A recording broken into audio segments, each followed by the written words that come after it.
Selamat pagi kepada anak kelas perdagangan internasional ekspor impor.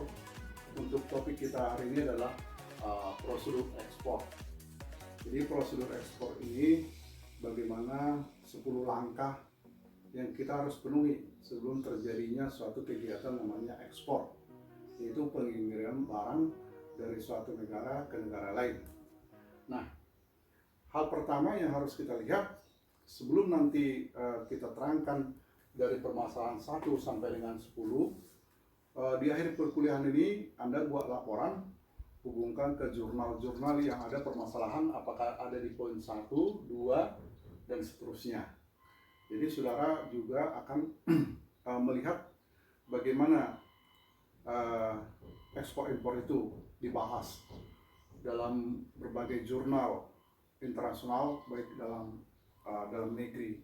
Karena ini menarik sekali, ekspor itu sesuatu andalan pemerintah untuk meningkatkan devisa. Ini adalah dari Indonesia, terus khususnya barang-barang pertanian dan perkebunan sebagai andalan kita ekspor ke luar negeri. Terkadang memang ada perusahaan-perusahaan seperti Toyota mengekspor berkala, tidak secara rutin. Nah, langkah pertama ada dalam production. Production ini apa yang ingin kita permasalahkan dan solusi apa? Pertama adalah persediaan. Persediaan barang itu harus berapa? Terjamin. Artinya kalau negara lain meminta harus dikirim dalam waktu periode tertentu, ya kita harus tersedia. Maka diusahakan eksportir juga sebagai produsen. Nah, tapi bukan satu jaminan harus produsen eksportir. Seharusnya seperti itu. Jadi kalaupun dia mengekspor produk lain, dia sebagai tambahan ataupun untuk menjamin bahwa ketersediaan atau persediaan produk itu cukup untuk tahun ke depan atau 2 tahun atau 4 tahun ke depan.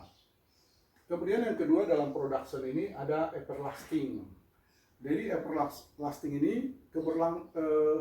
dia cukup awet diekspor. Contohnya misalnya kita mengekspor produk perkebunan seperti kelapa sawit dan juga produk-produk rotan dan juga perkebunan yang lain. Ini harus everlasting karena ini ciri khas andalan kita di negara Indonesia. Dan kemudian harus memenuhi standar internasional ISO atau minimum ada standar dalam negeri, standar nasional Indonesia. Tapi pada umumnya harus sesuai dengan internasional standar. Dan juga lingkungan harus kita penuhi standar lingkungan yang ada di perdagangan internasional. Jadi ada kesepakatan. Nah, khusus ini ada permasalahan yang sekarang belum tuntas. Ekspor kita sawit ke Eropa. Eropa langsung menolak produk ekspor sawit karena menganggap sawit itu adalah suatu perkebunan di mana merusak lingkungan. Jadi sawit itu banyak menyerap air, dia menimbulkan panas global semakin naik. Itu alasan Eropa.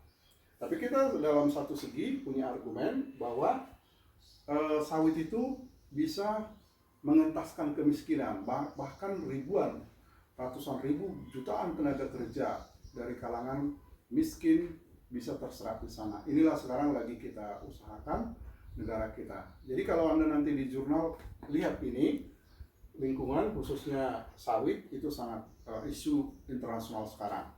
Sebenarnya solusi apa yang harus kita buat supaya sawit kita, produk turunannya bisa diterima di negara-negara maju seperti Amerika, Eropa, dan sebagainya. Kemudian yang kedua adalah promotion. Siapa yang mempromosikan produk ekspor itu di luar negeri? Kita harus kolaborasi, kerjasama, dan harus link terkait, apalagi dengan adanya sekarang keterkaitan dengan internet. Jadi kita bisa link dengan Kadin, duta besar kita yang ada di luar negeri, Departemen Ekspor Nasional atau ini adalah sebuah badan yang di bawah lingkungan Kementerian Perdagangan, World Trade Countries and Bank Devisa. Jadi ini adalah badan-badan yang mengurusi promosi di luar negeri. Artinya kita sebagai eksportir bisa berkolaborasi dengan badan-badan ini untuk mengurus promosi produk kita di luar negeri. Bahkan Bank Devisa ini mengurus suatu transaksi keuangan. Di samping dia juga nanti kita akan ceritakan berikutnya Bank Devisa ini. Yang ketiga adalah negosiasi. Kalau sudah dipromosikan tentunya langkah ketiga adalah adanya suatu negosiasi. Dalam negosiasi ini kita kirimkan sebagai eksportir sampel produknya. Kemudian terjadi penawaran dari importir, baru nanti kita cantumkan quality controlling, mungkin diterbitkan oleh Sukopindo. Nah, ini adalah sesuatu lembaga yang bisa menjamin bahwa kualitasnya itu memenuhi syarat-syarat yang di atas tadi, yang 4 ini ya. Nah, jadi langkah ketiga ini harus benar-benar suatu kekuatan di negosiasi bisnis. Negosiasi bisnis, ketika importir meminta sampel, kita kirimkan. Ketika terjadi penawaran, kita terjadi bargaining, atau mungkin di fixed price dan sebagainya. Kemudian langkah keempat adalah sales of contract. Kita melangkah ke langkah 4, membuat suatu kontrak. Jadi ada 2 jenis letter of credit. Nah, ini nanti diurus oleh Bank Devisa. Mereka akan buatkan dokumen-dokumen yang harus kita isi, kita lengkapi sebagai importir, dan demikian juga eksportir. Atau tanpa Bank Devisa, langsung purchase order. Cuma kalau ini nanti kita harus bayar lagi komisinya, biayanya harus kita hitung lagi, namanya admission commission. Kalau sudah sales contract, kita melangkah ke langkah kelima, receipt letter credit. Jadi kita harus persiapkan pengiriman. Nah, kemudian advising bank kita tunjuk. Nah, ini receipt letter ini kita sudah siap melengkapi dan sebagainya. Kemudian langkah keenam adalah export calculation. Dalam export calculation ini kita akan menghitung tarif jika ada devaluasi. Ya, contohnya sekarang harga-harga tidak stabil, ada yang naik, ada yang turun karena adanya COVID-19. Nah, di sini kita harus export calculation, kita tinjau biaya. Ada kebijakan luar negeri. Sekarang ada beberapa negara lockdown. Jadi kita nggak bisa kirim atau ekspor barang kita ke luar negeri. Sehingga produk-produk perkebunan tadi seperti sawit, rotan, dan yang lain, yaitu mengalami suatu kendala yang cukup signifikan. Mengalami suatu masalah besar. Nah, inilah di ekspor calculation ini sekarang eksportir. Pada umumnya sekarang di langkah ini terhenti. Karena ada, sehingga apa? Terjadi sekarang hampir 70% penundaan ekspor ke luar negeri. Itu saya baca di Business Report hari ini, bahwa penundaan 70% sampai 80% penundaan ekspor kita ke luar negeri, khususnya produk-produk pertambangan, khususnya juga produk-produk kelautan, dan juga produk pertanian atau mungkin perkebunan. Jadi dalam posisi penundaan ini, kita dalam posisi export calculation. Artinya penundaan itu bukan berarti berhenti atau stop. Kita tunggu dulu dalam posisi wait and see. Kapan ini COVID-19 berhenti? Kalau kita kembali nanti akan buka lagi, hitung lagi tarif, hitung lagi devaluasi, kebijakan luar negeri, negara mana yang sudah COVID-nya berakhir, sudah mulai sudah berlalu pandemi ini. Nah, sehingga kegiatan ekspor kita mulai. Tapi posisi ini harus kita hitung kembali, termasuk biaya tenaga kerja. Kalau nanti sudah situasi reda normal, kita langkah ke-7, yaitu arrangement. kita persiapkan pengapalan. Dalam ini kita siapkan packing, kemudian booking space, shipment dan sebagainya. Jadi dalam arrangement ship ini kita mau siap dikirimkan melalui mungkin bill of lading atau daripada kapal laut, pengiriman melalui transportasi laut, atau mungkin udara bisa saja.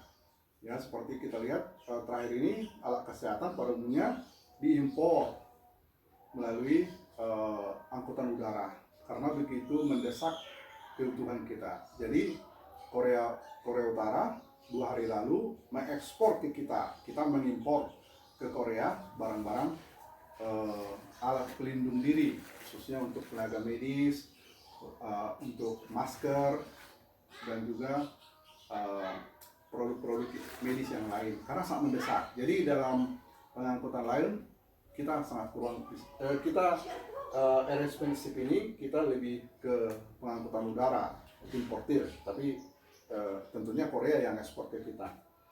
Nah, setelah langkah ini selesai, kita langkah ke-8, pemberitahuan advice. Jadi eksportir memberikan informasi ke importir tentang asuransi, khususnya ini asuransi ya. Kemudian trading house-nya di mana nanti? Nah, itu eksportir dan bank devisa dan eksportir, 3 ini atau lembaga semacam konsinyasi juga ikut kalau kita libatkan ini ya. Langkah ke-9 adalah pencairan LC, letter of credit. Artinya letter of credit ini menjadi surat berharga kalau kita lengkapi seperti draft ya, konsepnya seperti bill of lading, inspection certificate, shipment advice, dan yang lain.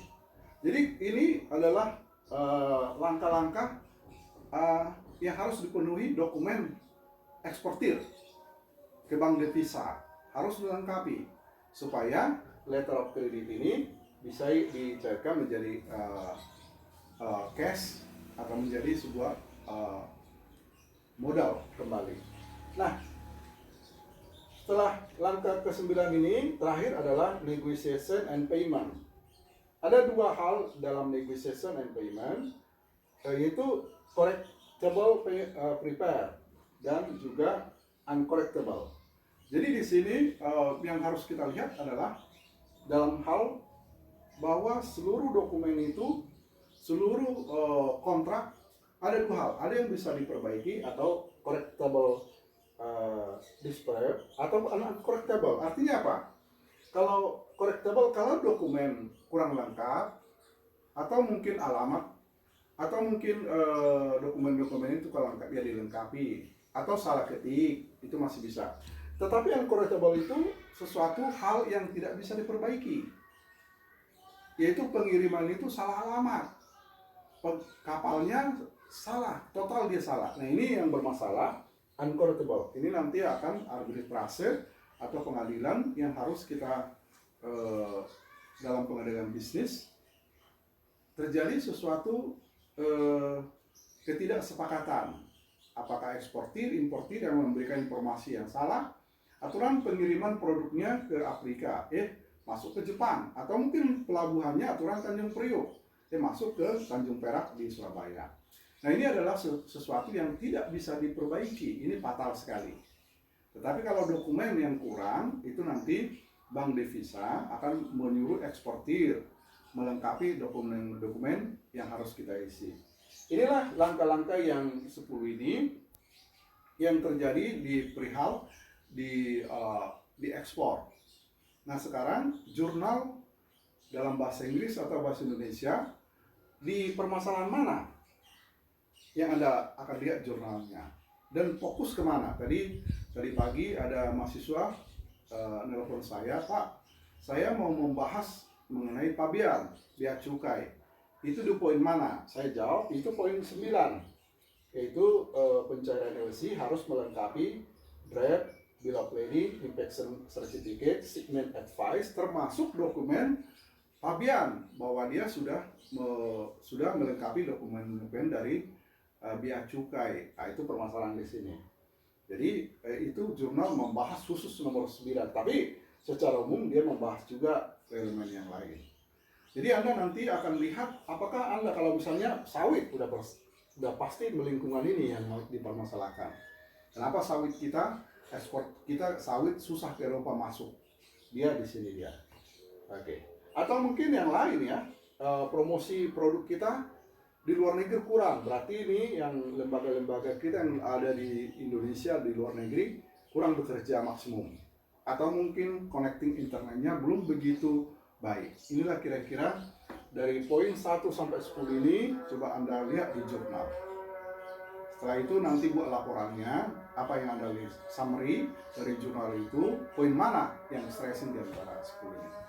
Inilah kira-kira perkuliahan kita hari ini. Stay home, tetap di rumah.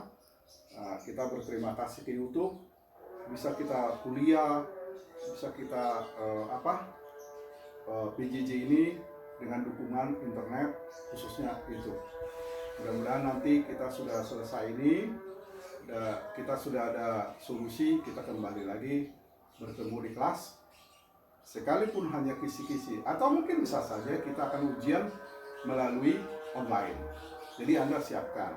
Tentunya yang saya bahas yang sudah kita perkuliahkan melalui YouTube, melalui Google Drive dan sebagainya, itu bahan-bahan, jadi tidak terlalu banyak. Tapi bagaimana kita dalam administrasi bisnis mengetahui kemampuan kita mengisi dokumen-dokumen, melengkapi dokumen ekspor dan impor. Ini barangkali untuk kuliah hari ini. Terima kasih, jaga kesehatan, stay home, and thank you. Bye.